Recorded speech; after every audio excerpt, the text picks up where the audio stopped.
Thanks, Ale. All right. Can everyone see it? And can everyone hear me? Yes. Good. All right. Well, first of all, thank you for the group of you for setting up this terrific seminar series. I think this is a fantastic thing, and I hope that this continues throughout this COVID era and maybe beyond. I think it does a great deal for integrating scientists from all over without, registration fees and travel and things like that. So thank you very much for this. I'm very happy to present our lab's work. This is work that we started a number of years ago and over multiple people has developed into, I think, a really interesting story that I'm really excited to share with you.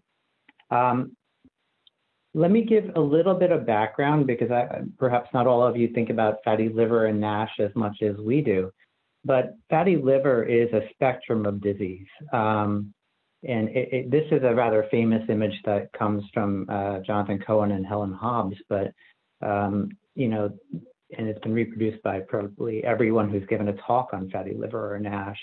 But it makes a point, I think, that NAFLD, as we would say, or non-alcoholic fatty liver disease, encompasses a spectrum of pathology that ranges from something as perhaps benign as simple steatosis, which is just defined by hepatic lipid content, to the cellular damage and the inflammatory changes that define NASH. And, I'm a clinician, I'm an endocrinologist, and, oftentimes we see people who have fatty liver. But NASH is something that needs to be made, diagnosis needs to be made at by a pathologist, essentially, at liver biopsy. So simple steatosis is extremely common. I would be a little controversial here and call it a pre-disease state. In my mind, it's like pre-diabetes. It's so prevalent in the United States. I estimate at about 30% based on the prevalence of obesity and type 2 diabetes. The concordance of type 2 diabetes and fatty liver is almost perfect. But it is a pre-disease. It's not something that we would ever treat by itself. And not until it gets to inflammation, not until it gets to fibrosis, would we consider treatment. But which patients will progress from benign simple steatosis to NASH and fibrosis? Completely unknown. Mechanistic underpinnings, people have been studying this for decades now, but which are the pathways that are like the sine qua non of this process? If I was to use some Latin like my former mentor, completely unknown as well. But what is known is that fibrosis is the key determinant of mortality in these patients, with epidemiologic studies and others that are confirming that patients with fatty liver, patients with NASH, they're going to die earlier than patients without, but they're going to die primarily from cardiovascular causes. Not until you get to more advanced fibrosis stages, that's when their mortality is determined by that disease. That's when their lifespan is limited by the fibrosis. Now, I think underpinning all of this is that there is no medications approved yet for NASH, and this is a huge unmet need. So even as I talk to my patients about, their type 2 diabetes, in the backdrop of this, I have a number of medications I can use to treat patients, but for NASH, there's nothing available as yet. So that's my very brief introduction on fatty liver and NASH. And let me get to this picture of a fruit fly here. And I'll give you a little bit of background as to why I'm studying Notch, and my lab's been studying Notch for a number of years. So Notch is, well known, I think, to developmental biologists. It was first discovered in Drosophila and the fruit fly by Columbia geneticist Thomas Morgan over a century ago. And since then, it's been shown to be critical for cell-cell communication and control of differentiation within every organ during normal development across evolution, so not just the fruit fly. Pretty much every organ in your body is determined by Notch signaling at some point during embryogenesis or a little bit later. So I'm not a developmental biologist, I study metabolism. So why do we study Notch and metabolism? I just point out here this little notch in the fruit fly wing. So when I started my endocrine fellowship now about 13 years ago, Mimo Achilles' group had found that FOXO, which is a key regulator of hepatic glucose production, interacts with Notch to regulate differentiation. And this was work from a really talented postdoc, Tadahiro Kitamura, and others in the Chile lab to show that FOXO affected differentiation of a number of cell types, fat cells, neuronal cells, muscle cells, and that was dependent on a physical and functional interaction with Notch signaling. So that's when I joined the lab, and I was made the rather simplistic thought, I think, that if FOXO binds Notch, Notch binds FOXO, right? So then we thought that perhaps Notch could exert the reciprocal interaction on classic FOXO processes, such as hepatocyte glucose production, which would open a novel therapeutic approach for type 2 diabetes. Again, remember, I'm an endocrinologist. Using Notch inhibitors that had been developed for cancer and kind of fizzled out in large part due to side effects. And at the time, we thought this would be a great way to bypass what had been very difficult to achieve therapeutically, which means a FOXO inhibitor by using Notch inhibitors. But this hypothesis assumed a novel post-developmental role for Notch, which had never been really shown. So I just illustrate here a decision tree in the liver. A hepatoblast, which has the potential to become either a hepatocyte or the functional cells in the liver, or cholangiocyte, which line the biliary tree, that's regulated by Notch. But the hepatocyte, for instance, has never really been shown to have any active Notch signaling. And so that led us down this path that, we started a number of years ago. In Alfred Hitchcock here, we showed that Notch increased hepatic glucose production. And so the initial hypothesis was in fact correct. And that work has since been reproduced by a number of groups. And later work from our lab and others showed that it does regulate hepatic lipid production, which is kind of the precursor of why we grew interested in NASH in the first place. But this work has been amazingly extended by a number of groups that are not working on liver, including groups working in muscle and brain and fat, and our lab in beta cells and work from our talented postdoc, Alberto Bartolome. But all of these studies, were really interesting and really and it's going to keep our lab busy for a number of years and probably others as well, but they were all done in mice, right? So no one had really extended any of these studies into is this also true in Alfred Hitchcock, in obese people? And so that's where we grew interested in finding to see whether this was actually true. You got to validate your mouse findings relatively early, I always think.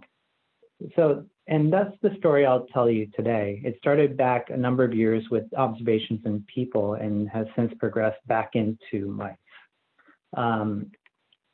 So this is the initial observations we made in people. This is my drawing of a person, by the way, where we took biopsies from patients who were undergoing Roux-en-Y gastric bypass. And patients who had type 2 diabetes and fatty liver had far more Notch activity. That's just the green stain here, which is lighting up a Notch transcriptional target known as AL, as compared to BMI-matched patients who did not have metabolic disease.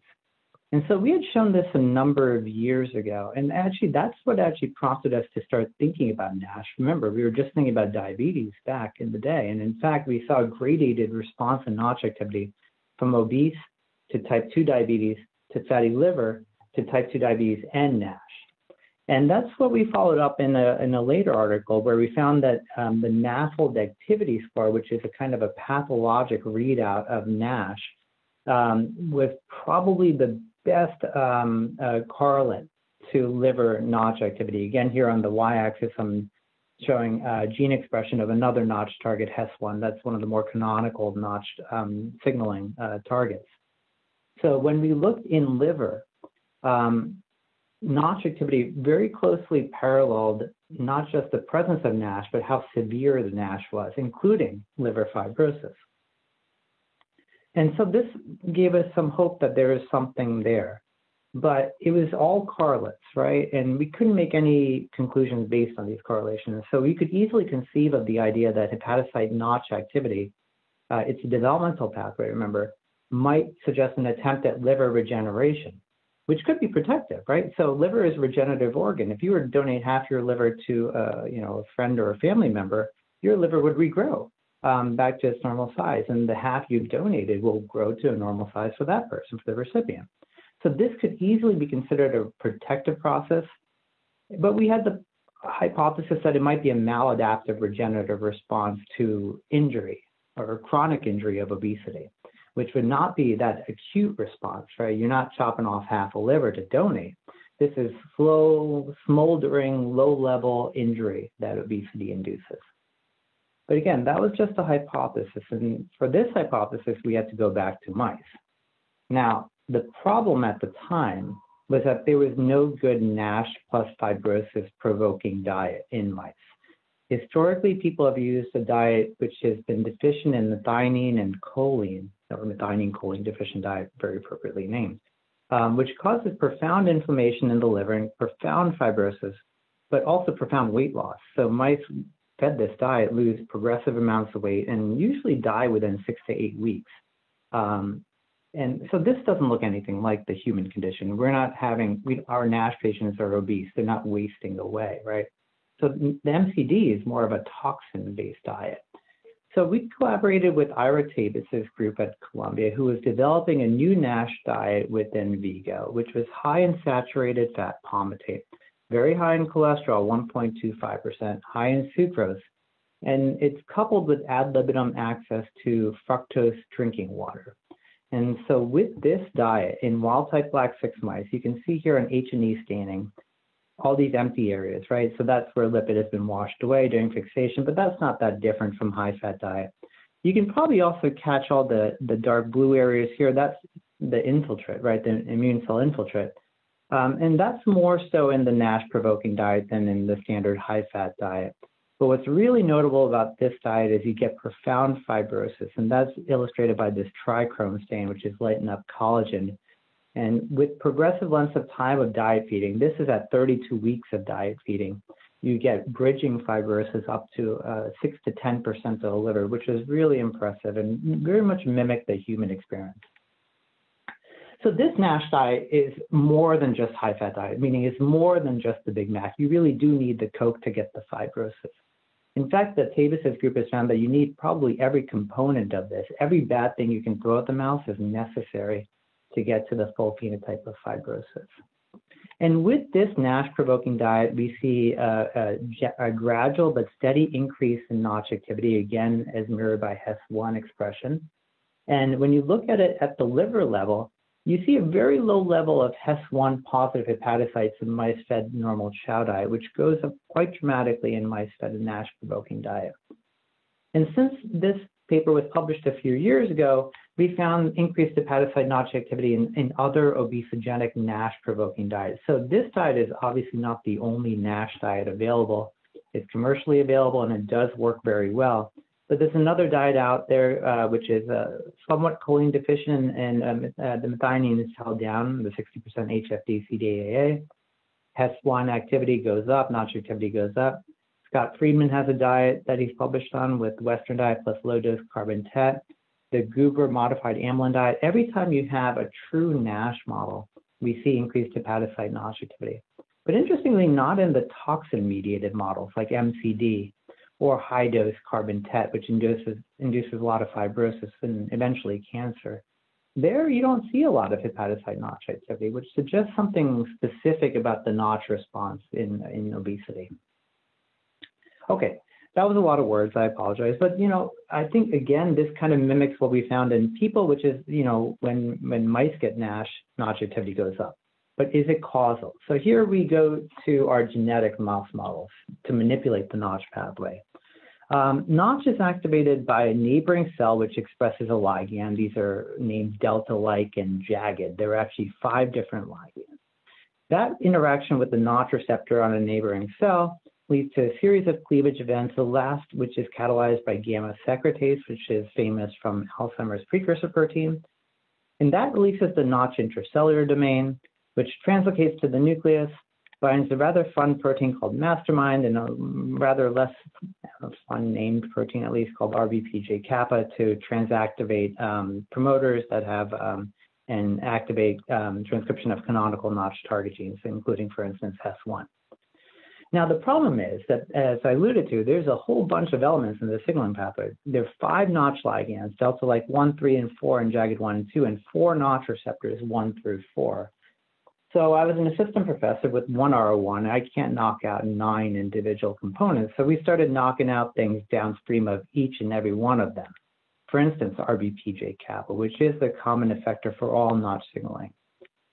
Mastermind, and in fact, this is my favorite model because we have a dominant negative allele of it, which means we only need one allele and it saves on mouse costs. And that's, without this, you can't co-activate RBPJ kappa. Or an allele that knocks out nicastrin, which is the targeting subunit for gamma secretase. So without that, you don't get the notch intracellular domain and nothing downstream. And we did all of these actually. And conversely, we have a gain of function allele, the notch intracellular domain. So with the NICD allele, we don't need ligand. We don't even need gamma secretase. It's constitutively active. And so with these tools, we combine them with AAV8 TBG CRE. AAV8 is somewhat trophic for liver and hepatocytes, and the thyroxine binding globulin promoter is very trophic for hepatocytes. So the combination of these two allows us to deliver CRE kind of on demand.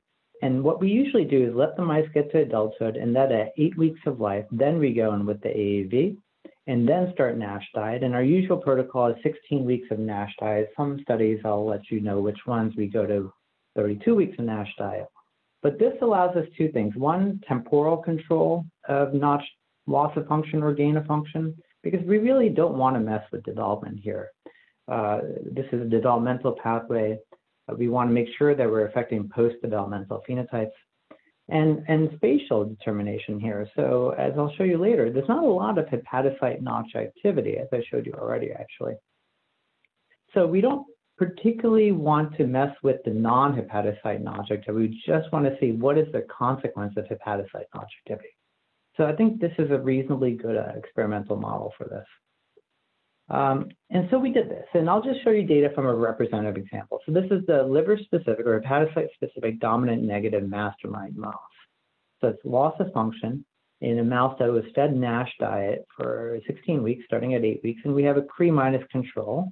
And you can see here with Sirius Red, which is also stains collagen, that there's a lot of lipid in both mice, but there's much less fibrosis in the DN mammal mouse. And if you quantitate that, it's about 40% reduction in fibrotic area. And if you take this out for 32 weeks, I won't show you that data, it's about 40 or 50%, but the absolute reduction is obviously less because this is progressive fibrosis. So clearly we're seeing a defect in collagen accumulation. In this case, the defect is good. And actually, we found similar data in all 3 loss of function mouse models despite unchanged body weight and adiposity. Of course, if there was a huge difference in body weight, you might expect less fibrosis. We didn't see differences in liver triglyceride content.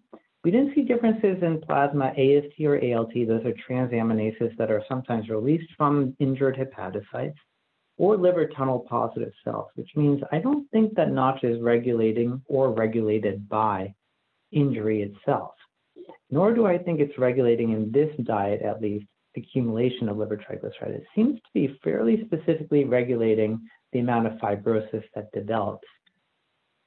And we saw this with a pharmacologic approach as well. So gamma secretase inhibitors, which block gamma secretase, which is necessary for NICD generation, work very nicely in our hands. They reduce liver fibrosis, but they're incredibly toxic. You'll cure the liver fibrosis, but the mouse will get goblet cell metaplasia in the intestines and end up with mucinous diarrhea and die, right? So you don't want that. It's not a good cure, actually. So we developed with Ionis an antisense oligonucleotide to nicastrin, and it showed essentially the same phenotype as the genetic models. So loss of function protects mice from liver fibrosis independent of upstream regulators like triglyceride content or injury. Now, conversely, the gain of function, again, here we're using the NICD allele, really doesn't number on these livers. And you can start to see here, compared to the CRE minus mouse, which is on the top panel, the liver-specific NICD mouse, you start to see impressive bridging fibrosis very early in the diet. And in fact, you don't even need the diet. So if you just take a chow-fed mouse, turn on hepatocyte notch in both male mice and female mice, we're driving a fair amount of liver fibrosis. Now, again, this suggests that this isn't some effect on injury per se, right? If you can take, this is not a lipid-dependent phenomenon.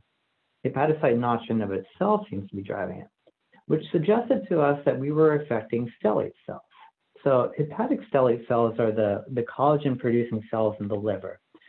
So to test that, we took conditioned media from hepatocytes that we transfected with Notch and applied them to isolated stellate cells from a young, healthy animal, and we looked at stellate cell activation markers.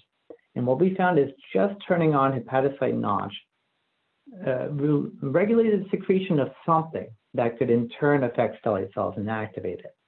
To figure out what that something is, we did a cytokine array, and we saw, I won't go through all the data, a big increase in osteopontin gene expression and protein secretion into the media. And that osteopontin was able to regulate the Notch-induced fibrosis, not fully. So this is in vivo here, where we took control mice, transduced them with SH osteopontin to knock down hepatocyte osteopontin, and did the same in the Notch gain of function. And you can see that it abrogated, didn't completely eliminate the Notch-induced fibrosis. So this is a very brief summary of that paper that we published about 1.5 years ago. When Notch gets turned on, you get NICD production and leads to transcription of SOX9. I didn't go through that data. And transcription of osteopontin, which is secreted by the hepatocyte, turns on stellate cells and leads to fibrosis. But that's not all of it. We've also found, and this is work from Jin Ku in the lab, that it also, through an RBPJ kappa dependent phenomenon, turns on expression of CCL2, which encodes monocyte chemoattractant protein 1, and that also contributes to fibrosis. And there's really interesting preliminary data we have on this. And we think this combination probably explains most of Notch-induced liver fibrosis. But what I want to spend the second half of the talk on is, what is the upstream signal? I just wrote ligand here, because Notch activity is normally limited by ligand availability. But which ligand? So we took a clue from some of our mouse data. We just surveyed all the ligands, right? And the ligand that went up the most in NASH diet-fed mice is Jagged1. Now that's in mice. How about in people? We see exactly the same thing. We see in every cohort that has NASH, we see a good concordance of Notch activity and NASH activity, right? And if you look for the ligands or receptors, frankly, we kept an open mind that track with the Notch activity, or HES1, the only one that does is Jagged1. And Jagged1 tracks with the Notch targets, it tracks with NAFLD activity score, and it tracks with fibrosis score. These are unpublished observations with a colleague in Italy, Luca Valenti. But you could easily make the argument, okay, so we know Jagged is up. Is it up in hepatocytes or the non-parenchymal cells in liver? In fact, during development, Jagged1 is prevalent in liver, but primarily in non-hepatocytes or non-parenchymal cells, in the portal mesenchyme and cholangiocytes. You know, that's true. In normal healthy liver, Jagged is expressed in the bile duct and in the mesenchymal areas around venous and arterial structures. But in NASH diet-fed mice, we see a huge increase in hepatocyte Jagged1, no change at all in non-parenchymal cell Jagged1 expression. And it explains fully the increase in liver Jagged1 we see in these mice. And when we look at it from a staining perspective, we see that compared to chow-fed mice, where you see basically the biliary and venous structures lighting up with Jagged1 staining, in NASH diet-fed mice, we see an increase in the hepatocyte population, and it goes up from probably 5% or less of normal hepatocytes up to about 35% of hepatocytes in a NASH diet-fed mouse. So I'm going to go a little bit quick through this next data, but I found this visual very impressive. So this is now colored in yellow, is Jagged1 staining from a chow-fed liver, really broad view of the whole liver. We see, you know, sparse punctate staining or linear staining. Those are the venous and ductular structures. This is the blow up. And this is what happens when you feed mouse a NASH-provoking diet. You see diffuse parenchymal Notch activity, or Jagged1 expression, I'm sorry. And when you zoom in on that, you can see it has a pattern. And if you guys are familiar with the liver zonation, it has a very specific zonation. The portal triad has Jagged expression, but is predominantly in the duct and around in the venous structures, as one would predict. it's the central vein, which normally doesn't have JAGED1 expression. All those hepatocytes around the central vein are now lighting up. It's really impressive and very unusual. So we then cross-reference stimuli that show liver zonation and literature on determinants of Notch activity. And based on this, we found that NF-kappa B signaling in zone 3 hepatocytes look to be driving hepatocyte JAGED1. There's a conserved binding site. You treat with LPS, the JAGED1 promoter goes up. You do CHIP from mice fed a NASH-provoking diet, we see increased P65 at the JAGED1 promoter. Beyond that, in vitro, you can take hepatocytes, just treat with LPS, and JAGED1 protein goes up in vivo as well. And when you take down the upstream determinant of NF-kappa B in hepatocytes, TLR4, you basically clear the liver of fibrosis and JAGED1. And when you rescue, so-called rescue JAGED1 in that model, you also rescue stellate cell activity and get back the fibrosis. So all these data suggest that a signaling cascade of TLR4, NF-kappa B leads to JAGED1. So what happens when you just take out JAGED1? Does that look like when you take out Notch? So we took kind of the same approach where we took JAGED1 flox animals, delivered TBG-CRE by adeno-associated virus. And I'm just going to show you data from the treatment cohort, so-called treatment cohort, where we took mice halfway through the NASH diet, then did the genetic ablation.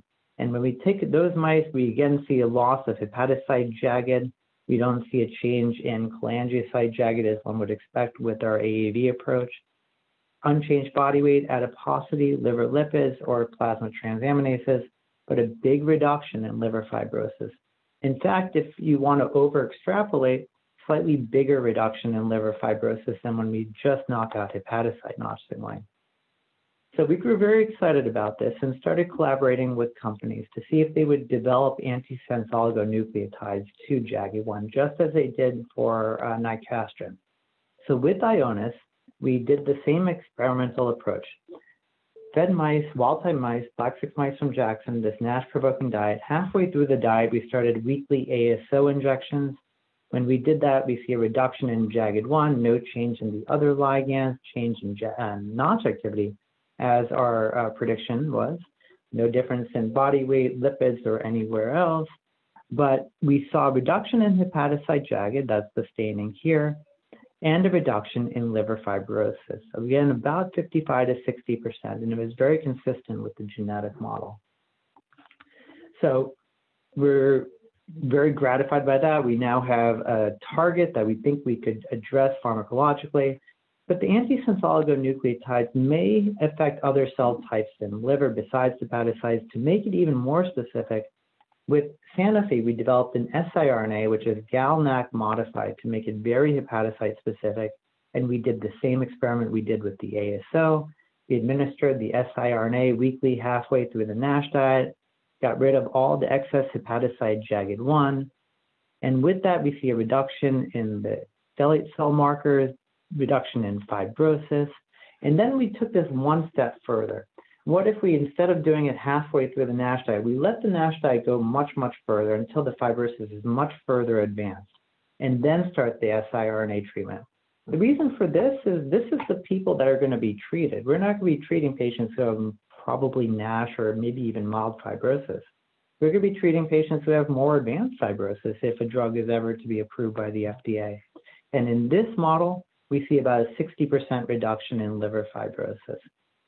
Honestly, really impressive. And we were about to move forward with this with Sanofi until Sanofi decided they're no longer interested in metabolism, unfortunately.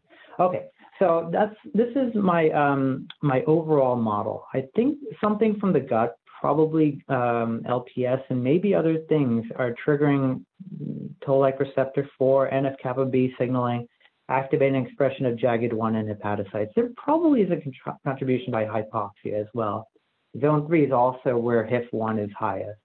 And that leads to an activation of Notch signaling in a neighboring hepatocyte, so Notch off to Notch on, which then leads to a secretion of a number of secreted proteins, osteopontin and MCP1 at minimum, which triggers stellate cell activity either directly or maybe indirectly by MCP1, which leads to liver fibrosis.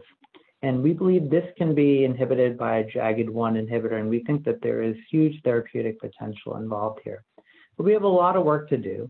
Again, our mechanism may be incomplete. We know that TLR4 and NF-kappa B signaling do activate Jagged1, but it's likely that other mechanisms, such as hypoxia, such as oxidized phospholipids, may synergize to induce Jagged1. We are curious actually about a few other things about our data. We find it curious that hepatocyte Jagged seems to have a bigger effect on liver fibrosis than hepatocyte Notch.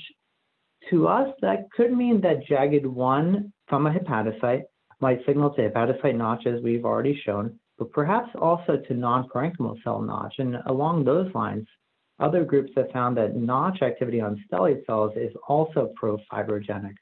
So perhaps the same stimulus, that hepatocyte Jagged1, is triggering fibrosis through direct effects on stellate cells as well as indirect effects through hepatocyte Notch. Along those lines, these periportal stellate cells, I'm sorry, I wrote it wrong. Pericentral stellate cells preferentially contribute to liver fibrosis in carbon treated mice, and single cell work has also shown something similar out of patients. Other areas of work for us is this a coordinated response with other developmental pathways like Hippo, YAP, and TAZ? In particular, TAZ is a big interest from the Tavis group. WNTs have been implicated in these processes. Sonic Hedgehog has been well studied by Anna May Deal and others. And it's very interesting. I think that all these developmental pathways might be being activated in the same or similar hepatocytes to trigger these downstream events. And finally, the last piece of data, just to give you an idea as where we're going, is Jagged1 Notch signaling necessary for NASH-induced HCC? Now, this is data I didn't show yet, but that NICD mouse, the Notch gain-of-function mouse, on a NASH-provoking diet, we get profound tumor burden in the livers in female mice and in male mice very quickly, within 2 months of Notch activity on NASH diet. It needs the diet, but without the Notch, this diet by itself doesn't give cancer for at least a year. With the Notch, it looks like within 2 months. So can we interrupt the fibrosis pathway and the HCC pathways? And is this necessary? And if so, by direct tumorigenic or indirect niche actions, just by the fertile soil hypothesis of making a fibrotic liver? So I'm a little bit over, but I wanted to just convey how grateful I am to the people in the lab who've done all of this work. One of them has already moved on to his postdoc with Scott Lowe at Sloan Kettering. That was Changyu Zhu. He was the first author on the Science Translational Medicine paper. The Jagged1 story, it was primarily the work of Junjia Yu, who is a postdoc in lab, and she's seated right here at our I think it was a goodbye lunch for a postdoc who is leaving. But we've done a lot of work, and a lot of people in the lab have contributed to that. We have a paper that's just now accepted where we're looking at nanoparticle Notch inhibitors that we're very excited about this therapeutic avenue. Many Columbia collaborators related to the work. Nemo Achille, from whose lab I came, has always been generous with his time and mentorship. Robert Schwabe is a stellate cell expert at Columbia. Ira Tavis developed the diet that we use very much in our work. Our company collaborators, and our funding sources. And I think I may have gone a few minutes over, but I'd be happy to take any questions if people have any. Utpal, this was an excellent talk. Thank you. We have quite a number of questions in the chat, but those people who wrote their questions on chat can also raise their hands and ask the questions to Utpal. But I will start first. You said that Notch activity does not change with MCD or carbon tetrachloride alone, but with diets like rich in high fat diet, like or cholesterol. Do you think there is also a diet component in regulating Notch activity here? Yeah, I think there probably is. So I don't want to misspeak. Notch activity in liver does go up with the toxin models, including carbon tet, including MCD, but it's all non-parenchymal cell Notch activity. It's all immune cell and stellate cell. But hepatocyte Notch activity is primarily triggered by these obesogenic diets. And you're absolutely right. And in fact, we have to integrate that data somehow into our model where we think that this is driven by increased gut permeability, TLR4 signaling driving jagged expression. Yeah, but it seems very unique to the high-fat diet models. Okay, all right. So I will go over the chat questions, but for those again who wants to interact with Utpal can raise their hands. So Natalie asked, TG seem to disperse in smaller vesicles, fibrosis artifact, or lipid droplet phenotype? I'm sorry, say that again, or maybe I could read the question if I could find chat on here somewhere. Right. So Natalie, maybe Natalie can also raise her hand and then, you know, ask the question. Okay. So Natalie is asking, triglycerides seem to disperse in smaller vesicles. I think she is mentioning the notch phenotype that you were showing in the first part. And then she's asking. She's asking whether this is a fibrosis artifact or a lipid droplet phenotype. Is there right. I just opened up the chat. Oh, that's very astute. Yeah. So in the pictures that we show, the overall liver TG content doesn't look dissimilar between loss of function and gain of function of Notch and their CRE- controls, but it does look like there is a change in macro versus micro vesicular steatosis. Now, you're absolutely right, Natalie. I'm not sure if this is due to the fact that fibrosis is different between these mice models, or maybe there is no difference at all, and we just haven't carefully looked at this, but we will. Thank you. Okay, next question is from Lynn Hedrick. I will just read the question. So Lynn, she's asking, do the mice get atherosclerosis? So that's a great question. You know, we haven't looked very carefully. I will say that Ira's lab has looked in just wild type mice fed this NASH provoking diet, and they didn't find at least big changes in athero in these models. You would think that there might be because there's a very high cholesterol content, they're insulin resistant. It feels like they should be developing athero. It's possible they will over time.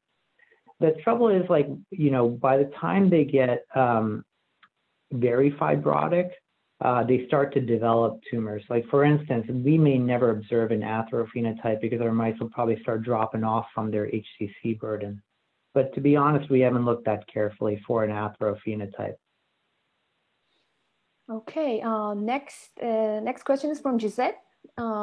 Gisette is asking, in your first model, no liver TG changes, is all the lipid in circulation? So plasma triglycerides in the NASH diet-fed mice, Gisette, are not high. In fact, they're slightly low. Plasma cholesterol is higher, but we haven't done careful studies to delineate whether it's HDL, LDL. As you know, mice are primarily HDL. We'd crank up the dietary cholesterol to 1.2%, and LDL levels should go up. I think the important thing, though, in general, is that there's no differences between the genotypes. There's no difference between the controls and the Notch gain or loss of functions in either hepatic or plasma lipids in the analysis we've done. Okay, next question is from Don. And Don is asking, are there defects in the hepatocyte cell polarity? Are the bile canonically enlarged in the NASH diet? Those are really interesting questions. Not that we've seen, though, to be honest, we haven't carefully considered polarity of the hepatocytes. You're absolutely right. These are epithelial cells that will have polarity that might be affected. We have, to be honest, no reason to believe they should be affected by the presence or absence of jagged or notch, but we haven't looked carefully. Are the bile canaliculi enlarged in NASH diet? In NASH diet in of itself, I don't know, but there's no difference in the biliary structures plus minus notch.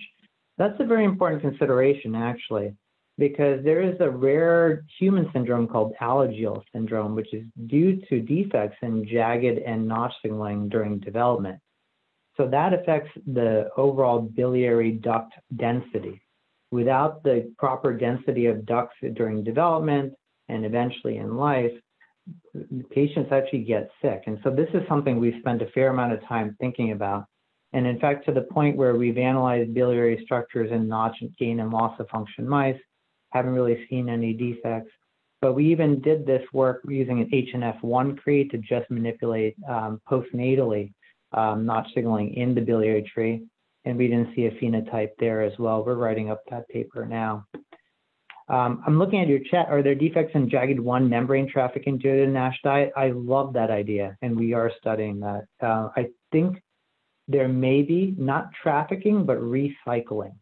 So jagged, once it's bound its receptor, it's usually internalized, and it could be internalized and degraded, or it could be recycled. So we have a project that is looking to see what might be influencing that decision tree at the protein level. Okay, next question is from Chiara, and she's asking, how long is the effect of siRNA? I think in your last in vivo model. Yeah, so what we have found is that we haven't pushed the system, Chiara, that much, but like with the weekly treatment, we see like if we were to sack mice after a week, they still have loss of function. I don't know if this would ever be a weekly treatment in people, or whether at some point it could become monthly or even, you know, chronic intermittent. But certainly with the weekly dosing schedule, we can see good knockdown efficiency later on. It could be chronicity of the siRNA. Perhaps after like 8 weeks, you might get knocked down for 8 weeks. I don't know. That's a good question when you get down to how this could be manipulated therapeutically. And the next part of her question is it known how the microbiome is involved, and whether there is any evidence that fecal transplant from humans with NASH induce NASH phenotype in mice? That's cool. Okay, so a lot of people have been interested in microbiome in NASH. And there's a lot of correlative data suggesting that there are microbiota changes that track with NASH phenotypes. I don't think, or at least in my mind, there hasn't been convincing evidence that any of them are causal. I think people are doing these studies where they take germ-free mice or notobiotic mice, introduce specific bacterial subspecies, and then show differences. But to me, they all feel like very artificial systems and not very similar to the human condition. Now, the fecal transplant from patients with NASH, I'm not aware of that, but I find that idea very interesting. As you probably know, fecal transplants are being used clinically now for certain medical conditions like Clostridium difficile colitis, and there's a great deal of interest in whether fecal transplants could be useful in other models to lean to obese patients, for instance, to ameliorate phenotype. Certainly has been tried in mice, and there is some data in mice that suggests it could be of use, but certainly this is not stuff that we're doing in the lab, but I'm hopeful that someone else is. Okay, last question is from Mete, and Mete is asking if you know the distribution or the cell-specific expression of the Notch receptors and Notch ligand in distinct liver cells. That's a great question. By the way, congratulations on your diversity award from the AHA. That's well-deserved. That's awesome. Do you know the distribution of the cells? Okay, yes. So in liver, we spend a lot of time on the ligands. So I'll give you that answer. In liver, the predominant ligands are jagged1 and delta-like 4. Jagged1 in normal liver is predominantly in the duct, as I mentioned, and in abnormal situations in the hepatocyte. Delta-like 4 is predominantly in the vasculature and sometimes in the immune cells in the abnormal condition. Delta-like 1 is also present at very low levels. We're not quite sure where that is. And jagged2 is very lowly expressed, and it might also be expressed in hepatocyte. So in fact, we have a different inhibitor called Notch decoy that was developed by a colleague in cancer, Jan Kitaevsky, who was at Columbia and is now University of Illinois, Chicago, which blocks both jagged1 and jagged2. And actually, that might be a good approach here as well. In terms of the receptors, Notch1 and Notch2 are the primary ones in liver, and they're expressed predominantly in, actually I won't say predominantly, they're expressed fairly ubiquitously within the liver. And the Notch receptor expressions don't really change dramatically in patients. They go up in patients with NASH, but if I didn't show this data, we have biopsies from patients who underwent a randomized controlled trial with pioglitazone or vitamin E. This was the Pivens trial. It was published about 10 years ago in the New England Journal. So the cool thing about this trial for us is that they did biopsies before and after treatment because it was an RCT, right? And then we were able to get biopsy specimens from before and after. And if you look at patients who got better, JAGID1 expression dropped. Nothing else changed. No change in receptor expression, no change in other ligand expression. So I think that the receptors are there and waiting for a signal. I don't know why they're there. And in fact, that's another area of interest in the lab, whether Notch1 or Notch2 might be better off as a target. And when the ligand is present and available to signal, then all of a sudden you get Notch activity in this abnormal state. Excellent. We thank Utpal again for an amazing talk. And then our next speaker will be announced by Esther. Hey everyone, thanks for staying around. Our next speaker is also a great speaker. It's Chiara Gennarelli. She's from Mount Sinai, New York, and she's a professor there. And Chiara contributed a whole lot to the single-cell RNA sequencing field of the human atherosclerotic plaque. So she's one of the pioneers of giving us new insights in how immune cells are present and interact in human atherosclerotic plaques. And I'm pretty sure she will give a great presentation and show lots of her data. Chiara, the floor is yours. Thank you very much, Esther, and thank you for inviting me. I'm going to share my screen as soon as I can. I need to be enabled.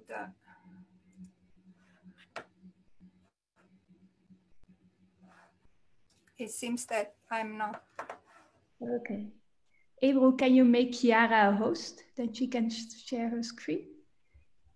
Okay, now I can. Yeah, okay. Now it's fine, now it works. Okay. Good. Okay. Okay, so you should be able to see my screen properly now. Yeah. Okay. So thank you again for inviting me, and I'm going to show you some of our data. Chiara, can you do the presenter mode different? Because I see 2 slides now. Yes. Oh my God, something happened. Yeah, now it's good. Yes, but I can't see anything myself. Okay. I need to swap the screen. I'll do it in a minute. Yeah, sure. Okay. Now it should work, right? Yeah, it's still 2, but go ahead. It's okay. Now it works. Yeah. Good.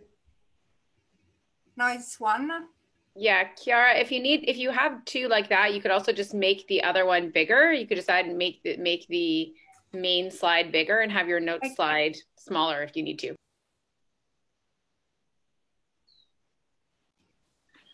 I think if you go to slideshow above, it should work, no?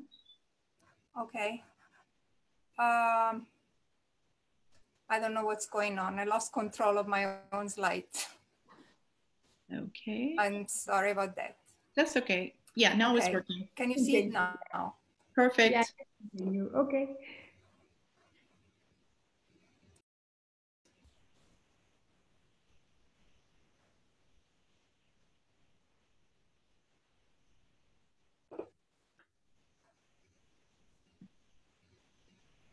I can't hear you anymore. Okay, it works. Okay, so I was saying I'm going to talk about how we switched in my lab into this type of work where using unbiased method, you can really analyze human samples with a resolution and discrimination that wasn't possible before. And the reason we did that is because, we all know that there are several factors that affect atherosclerosis. You have a genetic background and cardiovascular risk factor that are acting on it. And over time, you have evolution and development of these very complex lesions in human that can lead to very severe complications like stroke and heart attack. And there is, although we know how plaque grow, and this has been well established in mouse models and also through pathology in humans, what is really still an open question is how some plaques progresses to disruptions and some don't, despite similar plaque phenotypes. We believe that the immune system plays a role, and we really wanted to understand how cells and immune mechanism at the vascular site contribute to this progression. So in terms of what's available to treat patients with atherosclerosis and cardiovascular disease, we have lipid-lowering treatments and statins or PCSK9 inhibitors that reduce cholesterol. And at the plaque site, they have beneficial effect like reduction of lipid content, polarization of macrophages that is beneficial towards pro-resolving functions, an increase in collagen, for example. And this has been shown in mouse models, for example, at Fisher Group, other groups, Catherine Moore, many others that I will fail to mention now. But also in humans, you have similar effects that have been reported, for example, by Renu Virmani's group. In terms of how these beneficial effects affect cardiovascular events, we know from meta-analysis that there is a reduction of cardiovascular event by 30–40%, which still leave a big residual cardiovascular risk that is as high as 60–70%. So there is really room for improvement here. And the approach that we try to use is really to use a system biology approach to understand the complexity of the immune system, in this specific case in cardiovascular disease. And this is a very nice picture that is the cover of Science magazine that really shows how immune cells interact in very complex way that needs to be understood. We need to understand using high dimensional analysis that integrates measurements of gene expression, proteins, and we can do that in different tissues, different organs, to understand how immune cells contribute to the disease. So what we did in my lab was to integrate site of study, where you can have single cell level proteomics analysis and single cell transcriptomics analysis, to try to understand how immune cells are present in human lesions, and see whether there was some dysregulation of immune cells that were associated with the symptomatic or asymptomatic phenotype. And by that, I mean whether the patient had a stroke or not. And we also use this data to impute cell-to-cell interactions, try to understand how each one of these cells and different phenotypes of different cells affect each other. And to do that, we used again CyTOF, and with this cartoon, I just wanted to highlight differences in these methodologies. And we used these methodologies to analyze plaque, tissue, and blood. And the idea is that you have a dual contribution to the disease, that immune alterations at the vascular site, but you also have a systemic component to the disease. So we really wanted to see what were the specific and common mechanisms in the same patient. So we started using CyTOF to have an immune profiling of these two compartments, and then we moved on into single-cell RNA-seq, where you can have single-cell transcriptomics data. And finally, we integrated these two type of information using CyTOF, where you can have essentially the benefits of both, where you have single cell proteomic analysis from a wide range of antibodies that are attached to oligos. And at the same time, you can measure the mRNA expression with single cell resolution. So these data are very nice, and they give you the confidence of cell identification and the resolution of the proteomes and single cell transcriptomics. Initially, I mentioned that we started using CyTOF, and we did that in a small cohort of 15 patients. And the idea was really to have an unbiased panel where we wanted to pretend we didn't know how immune cells are present in human atherosclerotic lesions and blood from the same patients. And after that, we annotated these cells. So what we did, we analyzed blood and plaque, and in this Disney plot, you can see here, you have the color coding of the tissue source of all immune cells. And these cells are clustered in an unbiased way, computationally, based on the markers that they express. And you can immediately see that there are cells that are present in both compartments and others that are more specific for tissue or blood. And after that, we took all these clusters that were identified, and then based on the expression marker, we identified all the major immune components of the lesions. For example, macrophages, as you would expect, they were essentially present in plaque only. Monocytes, that is this pink cluster, were only present in blood. T cells, we were first of all surprised to see so many, and maybe we can discuss that later. And we saw that there was a difference in the T cells that were predominantly present in blood versus the ones that were present in plaque. The quantification of these cell frequencies reported here in this bar graph, and you see that the T cell component in plaque is enriched relatively to blood from the same patient, and particularly this is due to an increase in CD8 T cells.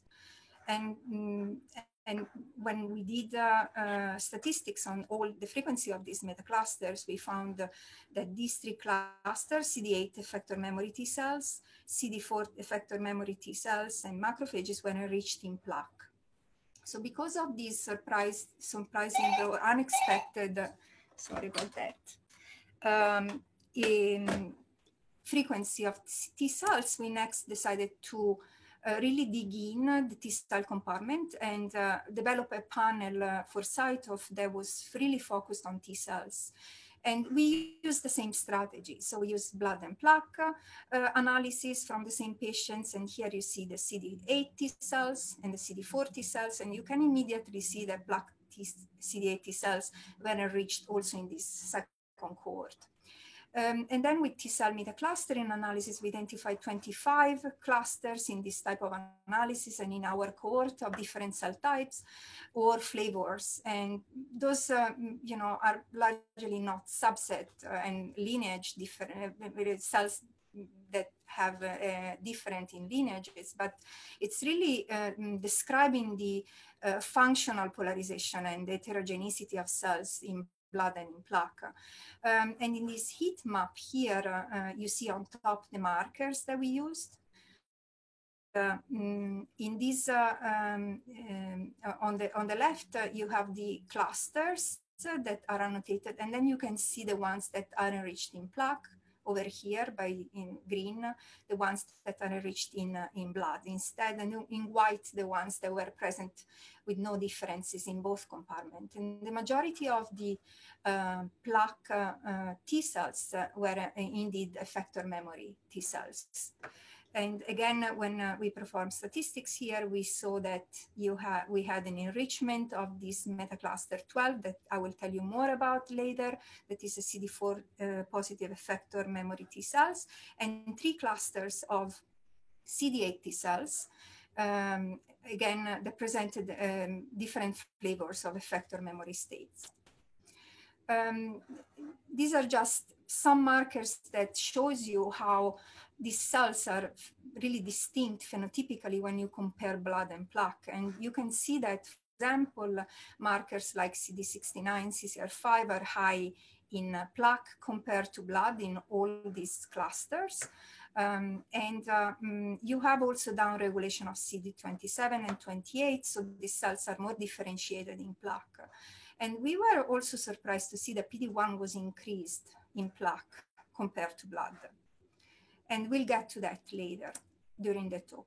So to better understand these phenotypes, we decided to move on with CytSeq, and we performed a CytSeq analysis of more than 5,000 cells. And we clustered them based on ADT expression, that is the proteomic expression of the antibody markers that we used. And again, you see here plaque and blood that are visualized in this Disney plot. And then we gated T cells and macrophages in this specific example. And then again, we perform a quantification, and one more time, we were able to confirm that CD8 T cells are enriched in plaque. Then we performed an initial analysis, a global analysis of the genes that were upregulated in plaque versus blood. And in plaque, you see high expression of granzyme genes, other genes that are involved with T cell activation, and also some genes down here that are involved or can be markers of T cell exhaustion, like PDC-D1 that corresponds to PD-1, LAG3. And when we looked at signaling pathway analysis, we found that in blood, you have a series of signaling that are associated with the resting cells. While in plaque, you have a bunch of signaling here, including interferon and TCR signaling, IL-2 and cytokine signaling that reflect a more activated state of T cells. Again, at the proteomic level, we were able to confirm this gene expression phenotype. And you can see here that the cells in blood that corresponds to this wing over here in this Disney plot from blood expressed more of CD62L, that is a marker of naive cells, resting cells, that was downregulated in plaque, and then we had more differentiation of T cells in plaque compared to blood. And then we had also a higher expression of CD38, HLA-DR that are markers of activation in plaque. So we were able to confirm that as well. Getting a little more granular, we decided to perform hierarchical clustering, and we identified different clusters of T cells based on gene expression. And in this first bar here in the heat map, you see the number of clusters. Down below, you see the enrichment of these T cells in plaque versus blood. And I just want to focus the attention on these two big clusters of T cells, 1 and 3, that are enriched in plaque. And down below here, you see the statistics of it. And when we perform signaling pathway analysis on these genes, you can see that these two clusters presented the upregulation of interferon signaling, but also T cell exhaustion signaling pathway, cytotoxicity, and other signaling that are involved with T cell activations. And this is just a movie of the same data that shows how you can search this type of data. In this Hue map, you have the ability of looking at the ADT space, proteomic space, and gene expression space. And you can also look at different cell types, as you can see in this animated movie, animated example, and you can look at the expression of different genes in a corresponding Hue map. And we are looking at other things other than T cells right now. But our focus is really trying to understand the phenotype. And then you can look at the enrichment of the different clusters in PBMCs, for example, and you see the cells that are predominantly expressed in these different clusters. And you can perform, an analysis to make sense of all this data at the biological level.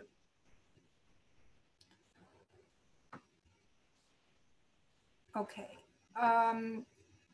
We mentioned at the beginning of my talk that there was a cluster that was metacluster 12 that was enriched in plaque compared to blood. And then using that analysis, we performed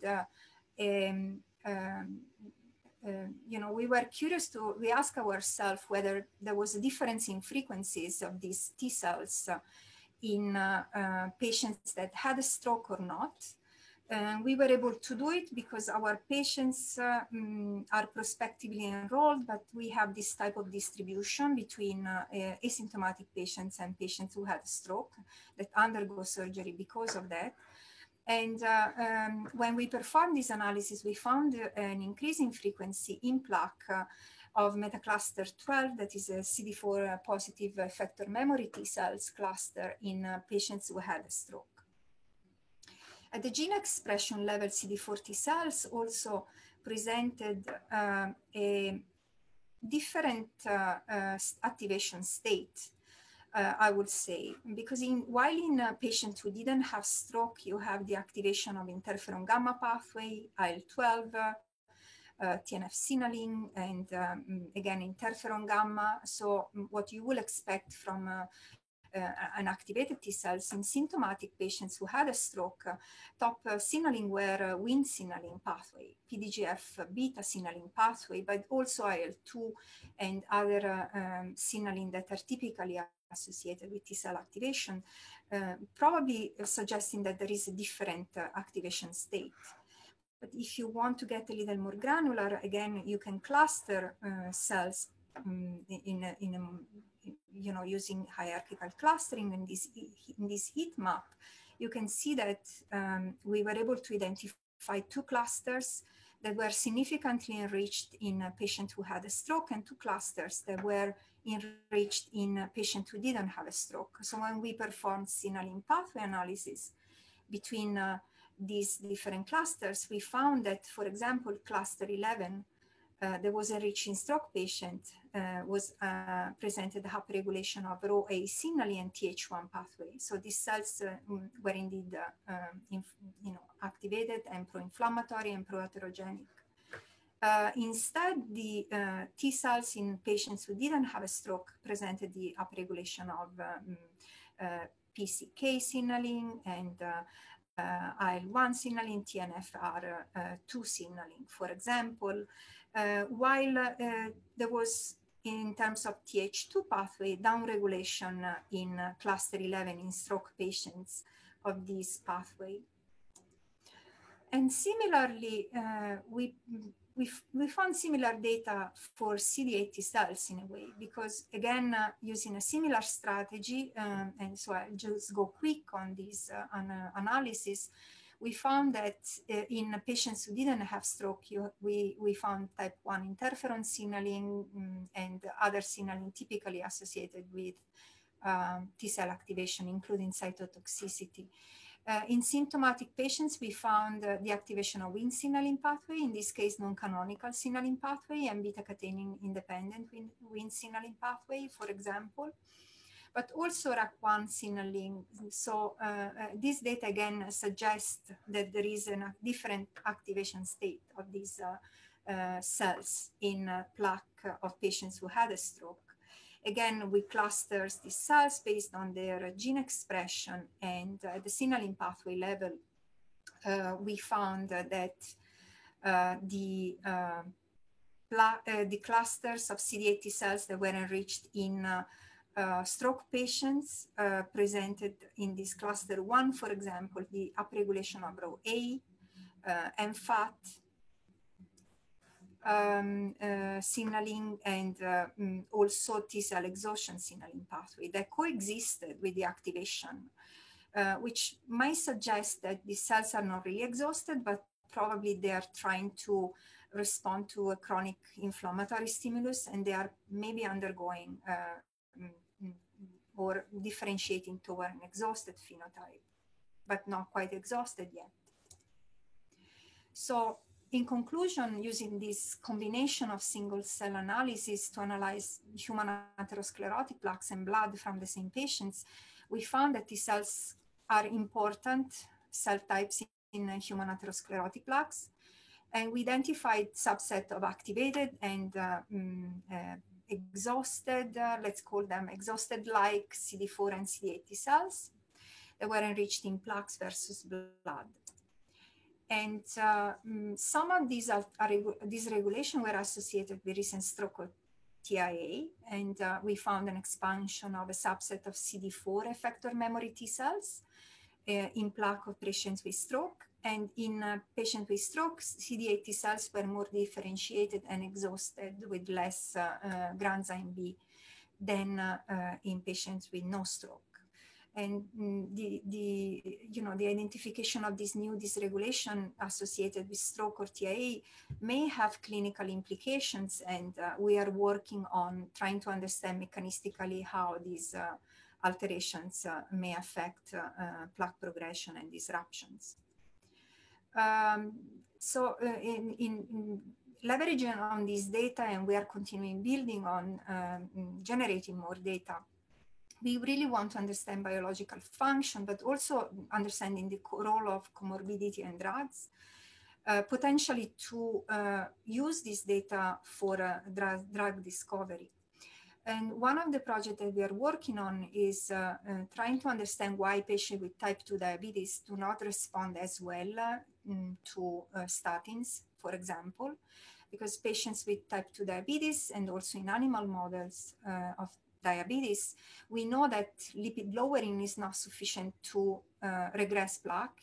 By that, I mean inducing pathological changes like reduction of lipids, they stay high, and you don't have the polarization of macrophages from pro-inflammatory to resolving macrophages, and you have reduced collagen that makes these plaques probably more prone to disruption. And this could be a reason why patients with type 2 diabetes still have a high incidence of stroke or heart attack despite being well treated compared to patients that don't have type 2 diabetes. And as part of cardiometabolic network in collaboration with NYU and Dr. Fisher and Ira Tabas, we are conducting initial analysis using our single cell data of human atherosclerosis. And we started analyzing human plaque macrophages, and in this volcano plot, you can see that when you look at differentially expressed genes and you reach them for GWAS genes, you see that type 2 diabetes macrophages express high level of several genes that are associated with CAD or myocardial infarction or stroke, but also coronary artery calcification that are a typical pathological feature of patients with type 2 diabetes. This is just scratching the surface, of course, but this data somehow makes sense.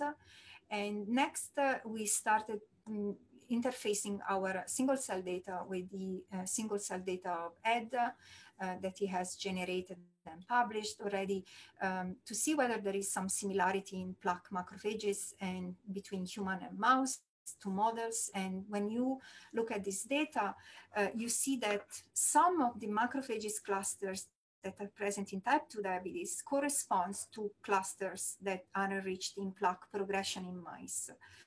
So we are exploring this idea and using this data to use at our best animal models to understand this mechanism.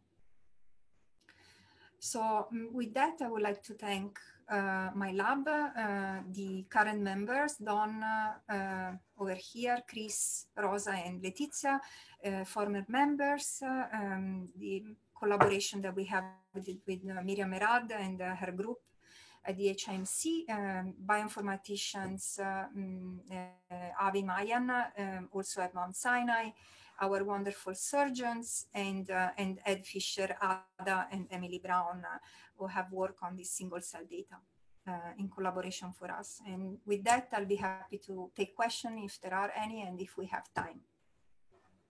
Okay, thank you very much, Chiara. Beautiful work. I would like to start off with the first question. I had a question about the differences you see in the T cell profile, stroke versus asymptomatic. Do you also see kind of reparative mechanisms that could be the result of like the plaque rupture and like the consequences of a stroke? or you think they are all causal? And how can you distinguish between it? Well, at the moment we can't distinguish them because, you know, you only get plaques after they had a stroke. So we have some differences now that could allow us to understand better how these changes progress over time. So we're starting getting plaques that are much closer to surgery, or, you know, the surgery happens closer to the event. So as we enlarge our data sets, we have some plaques that were taken out very close to the event, and others for different reasons, maybe 1 or 2 months after. So the idea is really to try to see how this changes progresses over time. In terms of causality, it's really a hard question to answer with human samples. You know, I wish we had the magic wands and predict whether the plaque is going to rupture and just taking it out a minute before. It's a limitation of these studies, but we are hopeful that this data can guide us in identifying important mechanisms that you can then validate using the proper model, experimental model. Beautiful data. So I'm pretty sure everyone wants to use them. So, so other question, Henri, you have a question. Yeah. Hi, Kira, great work. It's nice to be able to say it in person in addition to type in the chat window. Yeah. So very nice to talk finally. I know.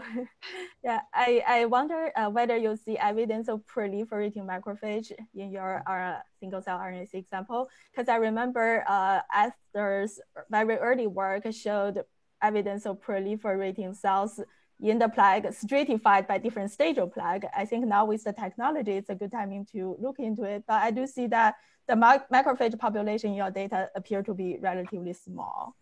So just wonder whether you have other information. So I'll be honest with you.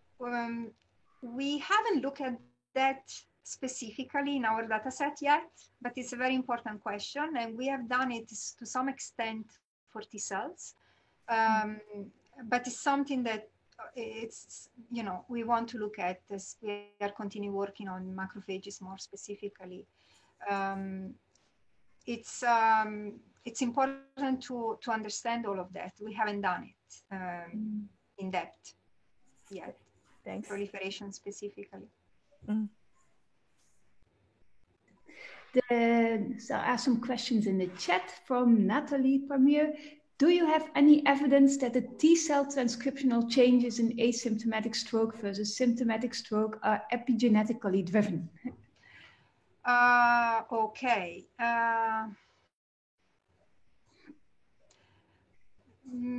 We don't have that, it's totally possible. I think it's something that we need to look into, but we haven't done those studies. I'll be happy to share more as we have more single cell ataxic data, but we don't have them.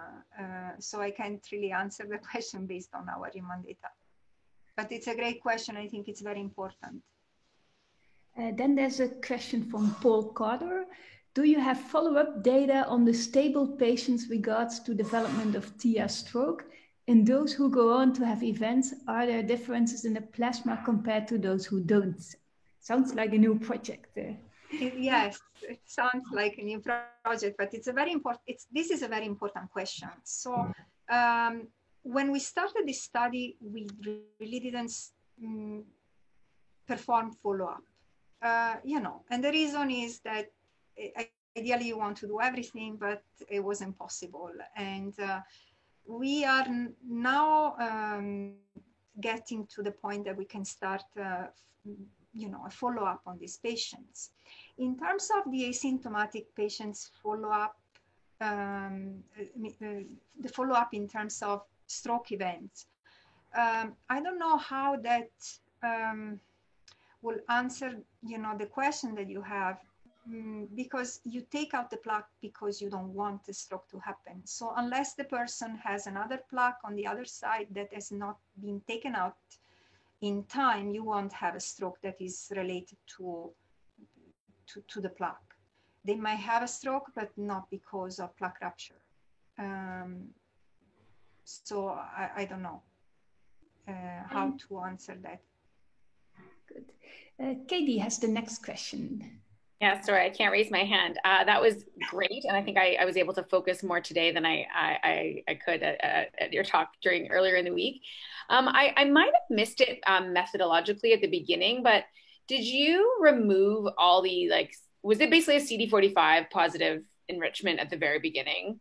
So yes. So yes. This muscle cell macrophage funny business is going to sort of get left out, and there might be some weird, like, you know, endothelial endo-MT stuff that might not be visible here. Yes. Do you have plans to change that protocol or look into that further? Yes, you're right. In the beginning, it was the easiest way to perform CD45 enrichment. Totally. So we have done that. And also because, you know, we had a very focused question about the immune system. So we had no reason to capture other cells, but we are now moving into a more, you know, like live cells approach without enrichment. There are limitations because these tissues are very hard to work with, and no one is like the previous one. And it requires a lot of, you know, calls on the spot, I would say.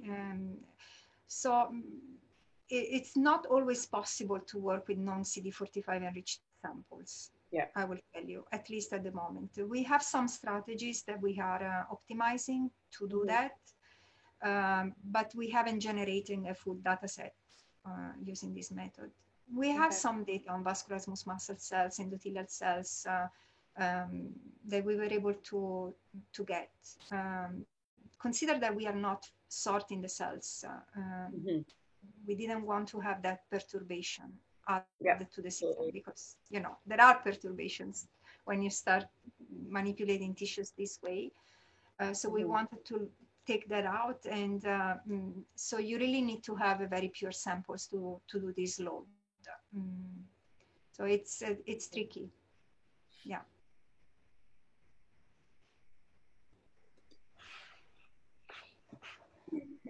Thank you very much for your beautiful talk, Chiara. Then I'll give the screen to Ebru, who will close our sessions. Thank you for staying. Yeah, of course.